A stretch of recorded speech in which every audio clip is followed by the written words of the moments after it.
Lion, this is a game very close to my heart. The RTS combo genre is something that I've seen attempted a couple times, but nothing like this. One of my earliest gaming moments was playing a now canceled EA RTS FPS hybrid, and I always thought to myself, like, I hope people keep trying this, and this looks amazing. We were commenting during the trailer, like, I hope this guy's okay if he's really a solo dev. Like, this is a lot of Right. art, this is a lot of animation, this is a lot of work for one person. Yeah, I think it looks pretty incredible. I'm trying to sort out my positive comments. I mean, I think like Pikmin is on the mind, but also these are like some serious platinum games, Bayonetta type action dashy moves that look great. Um, when you popped open that ability wheel, I was like, there's no way he's coded that many separate abilities for all these different kids. I was like, whoa. So yeah, I mean, my only note on that is like, I think the complexity is a little bit high. But you know, I see gamers playing games like this. Like, I don't think, the people who are into Twitch-based, like action-based games are going to be too confused, especially if you played like Pikmin or something like that. But yeah, I mean, I'm super into it. For sure, right on. Yeah, I think definitely. Yeah, on from my perspective too. I think again, like I think echoing just like the amount of work. Like kudos to you, and for like I guess even getting this far just as like doing solo stuff. Like it's very very impressive. To say the least. I think definitely part of the scope thing is something that is.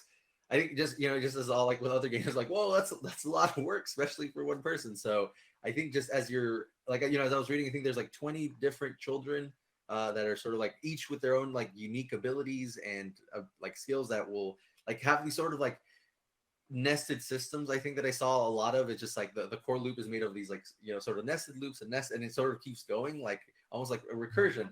And so I think I think at some point like or trying to really see what the most like simple version of that is or like trying to trim that down a bit could be an interesting just exploration. Like if you think that like the story that you're trying to tell or the mechanics that you're creating really require the 20 children and all these abilities, then I think that's fair. Like I think if that's really the game that you're trying to go for, I think that's totally valid. But I'm curious what different like explorations from there could look like to see what like sort of maybe a more slimmed down version could be. And maybe I think we talked about this in the earlier project, just sort of thinking about accessibility in mind too, or how that would work. Because I think definitely for people who are familiar with like Twitch-based games or just like quick style games, like a lot of platinum games, you probably wouldn't be too phased by a lot of this, like UI and the things changing on screen very rapidly. But I think just I know especially hard as someone who's working as a solo dev, but just at least keeping in mind different things around how you can make the game more accessible and how that might work. I think is also another thing to throw out there for sure. Yeah, and I think a lot of our advice is going to be scope related. I think that was my biggest challenge as a new dev.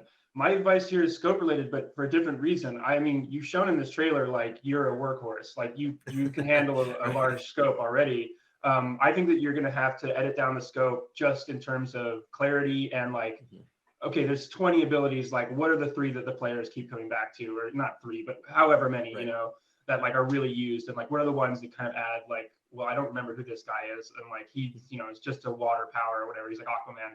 So yeah, I mean, I agree that probably some editing down will need to come just for clarity, but like you clearly can make it. I mean, wow, like this looks like a Sony game. Like, I'm not gonna lie, this looks like a Sony indie game. Like Definitely. Yeah. So I think like, yeah, I would say just sort of like, Will said, like, we'll probably just be echoing this a lot, but I would say, yeah, like, I think the colors are really vibrant. I think the animations are really clean. Like a lot of the stuff that would make this sort of like a visually interesting project, I think is there. Like you have a lot of that stuff there. Just sort of like, it sounds like, I think in the comments reading, like, yeah, like you're working to be working on these things, which is great. So a lot of that stuff, I think, we could go into all these like things like, oh, if you did this or did this, but these games aren't done. They're still work in progress. So I think, it goes without saying that there's a lot of work that needs to be done. So I'll just leave it at that and say kudos, great job, well done, and thank you for sharing Lion. It's looking awesome. Yeah, wow. Awesome. Thank you. All right, and next up we got Ghost Mail.